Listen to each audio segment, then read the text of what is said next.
Assalamualaikum warahmatullahi wabarakatuh. Kembali lagi bersama saya Johan Bimo Sukoco di mata kuliah Strategi Logistik. Mata kuliah ini diperuntukkan bagi mahasiswa di program studi Sarjana Terapan Manajemen dan Administrasi Logistik Sekolah Vokasi Universitas Diponegoro. Kita masuk ke materi ke-7 terkait kebijakan Standar Kompetensi Kerja Nasional atau SKKNI bidang logistik. Ini sangat penting, kebijakan ini perlu dipahami oleh mahasiswa karena ini berkaitan dengan sumber daya manusia di sektor logistik, di mana poin utama di dalam pengembangan sistem logistik nasional salah satunya adalah terkait pengembangan sumber daya manusia di bidang logistik. Oleh karena itu, kalian sebagai mahasiswa yang berkecimpung di dunia logistik, di keilmuan logistik, maka harus paham terkait standar kompetensi kerja nasional SKKNI bidang logistik. Nah, di sini kita akan mengkaji keputusan Menteri Tenaga Kerja nomor 94 tahun 2019 tentang penetapan standar kompetensi kerja kategori pengangkutan dan pergudangan golongan pokok, pergudangan dan aktivitas penunjang angkutan bidang logistik. Salah satu amanat dalam sistem logistik nasional adalah pengembangan sumber daya manusia atau SDM di bidang logistik yang kompeten dan profesional untuk mendukung perbaikan atau mekanisme rantai pasok dan supply chain untuk barang kebutuhan pokok penting dan berorientasi pada ekspor. Pengembangan sumber daya manusia bidang logistik semakin menjadi penting mengingat bidang logistik adalah salah satu sektor jasa yang akan diperdagangkan secara bebas dalam kerangka implementasi masyarakat ekonomi ASEAN atau MEA. Dalam rangka mendukung pengembangan sumber daya manusia baik melalui jalur pendidikan maupun profesi, para pemangku kepentingan di bidang logistik telah menyepakati 13 jenis profesi atau jabatan kerja di bidang logistik. Ada warehouse operator, warehouse supervisor, logistik administrative officer, freight forwarder, supply chain manager, freight handler, junior warehouse operator, logistik data entry officer, material handling equipment operator, pick up and delivery driver, purchasing manager, senior purchasing officer, sampai dengan motorcycle courier.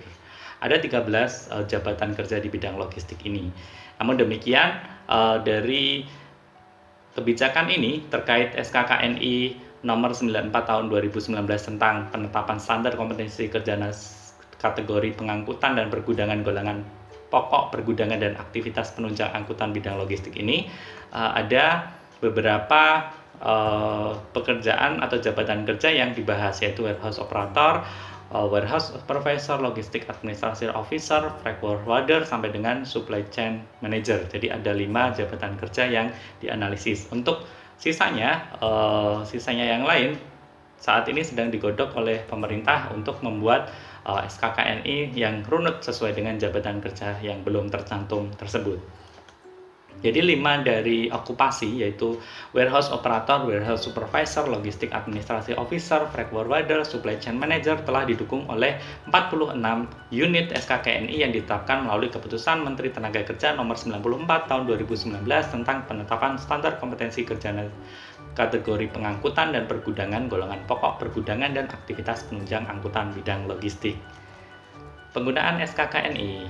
SKKNI bidang logistik digunakan sebagai dasar dan acuan dalam manajemen dan pengembangan sumber daya manusia bidang logistik yang berbasis kompetensi oleh beberapa lembaga atau institusi yang berkaitan dengan pengembangan sumber daya manusia sesuai dengan kebutuhan masing-masing. Misalnya untuk institusi pendidikan dan pelatihan, memberikan informasi untuk pengembangan program dan kurikulum sebagai acuan dalam penyelenggaraan pelatihan, penilaian, dan sertifikasi. Untuk dunia usaha atau industri dan pengguna kerja, membantu dalam rekrutmen, membantu penilaian unjuk kerja, membantu dalam penyusunan uraian jabatan, sampai membantu dalam mengembangkan program pelatihan yang spesifik berdasarkan kebutuhan dunia usaha atau industri. Sedangkan untuk institusi penyelenggara pengujian dan sertifikasi, bertujuan sebagai acuan dalam merumuskan paket-paket program sertifikasi sesuai dengan kualifikasi dan levelnya, sampai dengan sebagai acuan dalam penyelenggaraan pelatihan, penilaian, dan sertifikasi.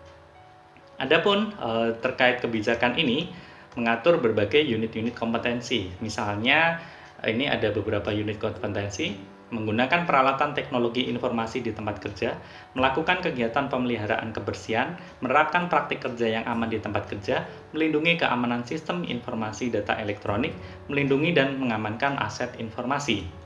Kemudian ada unit kompetensi mendokumentasikan data barang, mengamankan barang muatan atau kargo, melakukan pemeriksaan kendaraan, menentukan prioritas kegiatan pengiriman, mengembangkan dan mengimplementasikan dan mengkaji ulang strategi pembelian.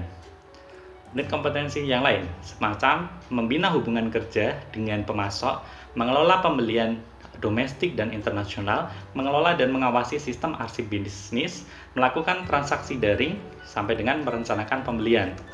Ada lagi unit kompetensi mengumpulkan dan menganalisis informasi, membeli barang dan jasa, mengelola dan mengevaluasi permintaan penawaran, memilih penyedia dan mengembangkan kontrak, sampai dengan mengelola fungsi pembelian pada rantai pasok.